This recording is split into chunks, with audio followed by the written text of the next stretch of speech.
Are you taking enough investment risk to meet your dreams? I've had a couple conversations with clients lately, and it's come apparent to me that people are not as comfortable as they think they are taking investment risk. Let me give you two examples that have happened most recently. One was a 37-year-old young professional in the prime of his career, and through our conversations, he said, yes, I'm maxing out my 401k. And so I want to press a little bit further and ask those questions. He said that he was maxing out enough to get the match. That's a big difference from actually maxing out the total contribution you can put in your 401k. For 2023, that number is $22,500. And so if you put in 5%, and that's just enough to get the 4% match hypothetically, that doesn't mean that you're maxing out the full $22,500. So there's a big kind of confusion on what the max is. The max is not the maximum amount to get the match. The max is $22,500 for 2023. So that was part of the conversation. But as we continued on, he told me that he had about $340,000 in the bank in savings, doing nothing. And I've run into this more and more where people feel good with excess cash at the bank. They can look at it, they can see it, it doesn't fluctuate, it doesn't go up and down. There's one problem. That is inflation. It is a huge financial termite eating away at your ability and your purchasing power for your future years. So you're robbing yourself of being able to care for yourself and your family in your future years by hoarding that money at the bank. I'm not saying you have to be super risky with it. I'm not saying that you have to be swinging at the fences. What you do need to do is get off the sidelines and take on more risk than you are.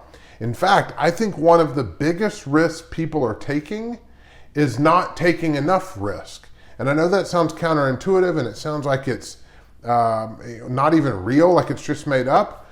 Reality is healthcare and technology are getting better and better and better every year. We are living longer. There's some saying that the generations that were born, or the people that were born after 2000 could live well into their hundreds. If that's the case, people are not working long enough.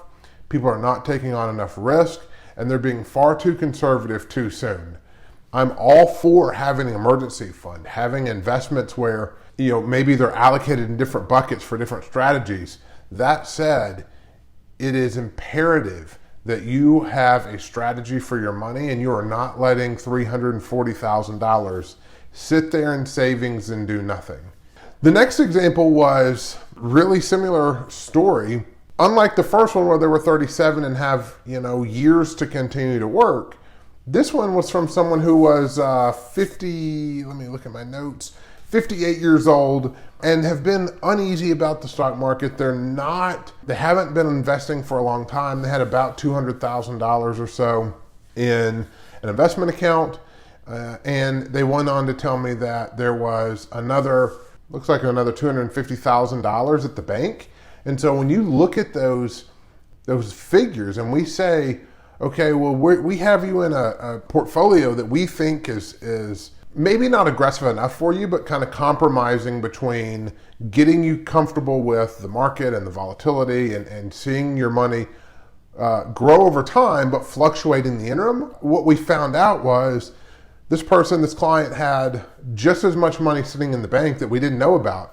And when I pressed the conversation, I said, look, we have to know everything about you to make sure we're giving you, financial recommendations and advice that are not only pertain to you specifically and are in your best interest, but so that we're actually giving you the right recommendations. And so he actually disclosed, well, I have about $125,000 in the bank. And I said, okay, is that all? And he said, kind of with a smirk, that's all. And I looked at him and I said, I need to know if that's all. Think of me as your priest. Is that all?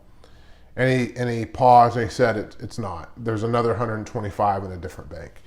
And so when people are withholding that information, in both instances, example A and example B, I had no idea that money was there. And so when someone thinks about getting financial recommendations from us and we don't know the whole story, it's hard to give you accurate financial planning and investment management and recommendations so that you can make those informed decisions. So it's imperative that you do that. The importance is with interest rates where they are today, there is a significant amount of money that you are leaving on the table if you are sitting it at the bank and you are not taking proactive actions to get that money earning something, whether it's in some sort of conservative investment that pays you interest, or whether that's some investment in the market. I would argue again that people are not taking enough risk to meet their financial objectives and their dreams long term, and that is going to be what causes them to face a risk in retirement of longevity. Meaning, are they going to have enough money in retirement to meet their goals and their dreams and their objectives? And again, with healthcare and technology advancing as fast as it is, if you're not taking on proper risk, you run the risk of running out of money. And so that's what this is all important about. When I say longevity is one of the 5 big risks to retirement, that's true.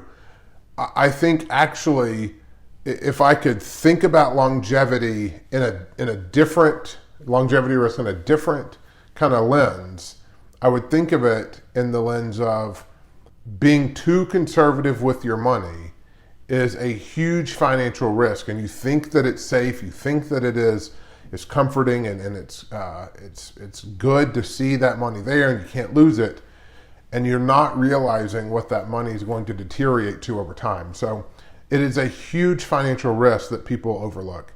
So with that said, thanks for listening. If you have questions, reach out. Have a wonderful day.